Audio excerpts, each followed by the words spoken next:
This is Standing Watch. And now, Evangelist Norbert Link. Greetings, everyone, and welcome back to our Standing Watch program. Did God make people gay? Should there be any distinction between male and female?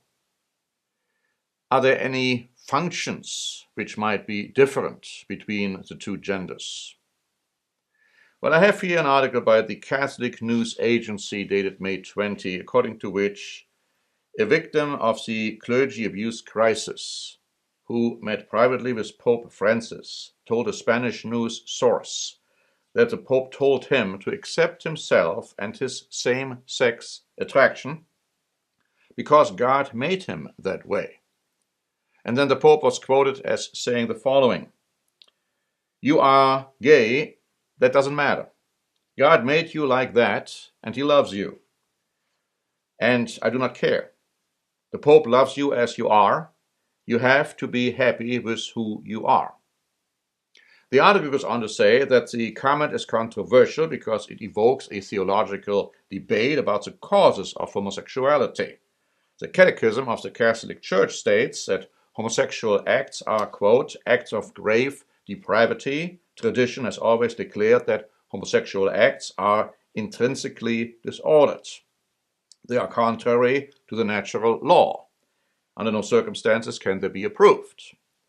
The Guardian, English paper, added on May 20, "It is not the first time it has been suggested Francis has an open and tolerant attitude toward homosexuality, despite the Catholic Church's teachings that gay sex and all sex outside of heterosexual marriage is a sin."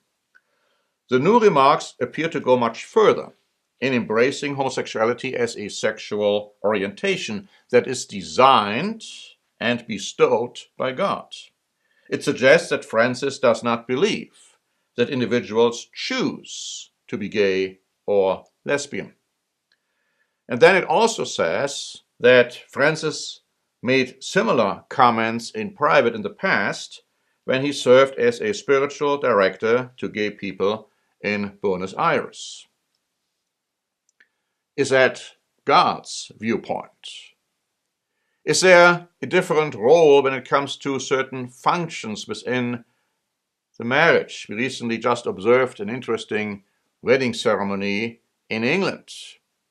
And during the ceremony, vows were exchanged, but the bride didn't say anything anymore about obeying her husband. That was totally left alone.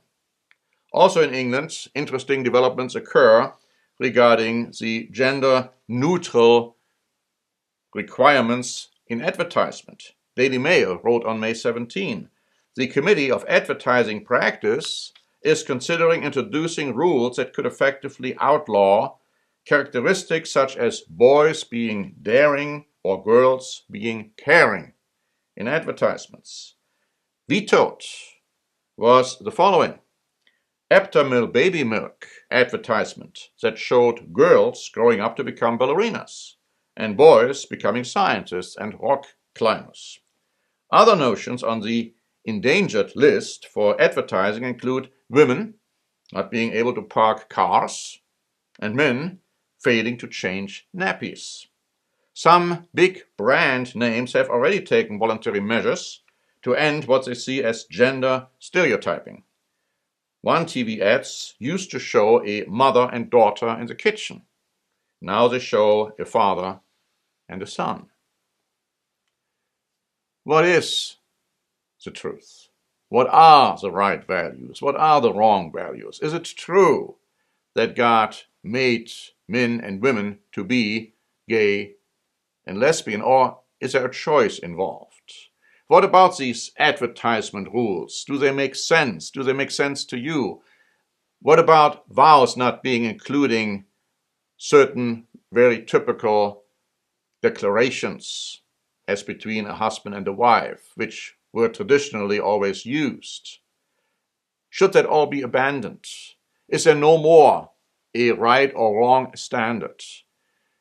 I believe that you need to really think about this, because this world is becoming more and more liberal, especially the Western society, in quote-unquote values, to the point there are no more values, there are no more standards.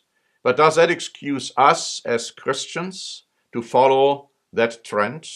We have prepared a free booklet, God's Teachings on Sexual Relationships.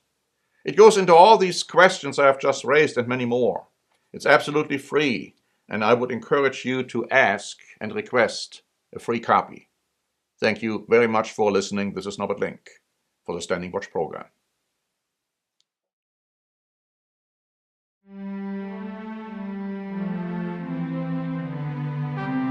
Standing Watch is a presentation by the Church of the Eternal God, P.O. Box 270519, San Diego, California 92198. More information is also available at our website, eternalgod.org.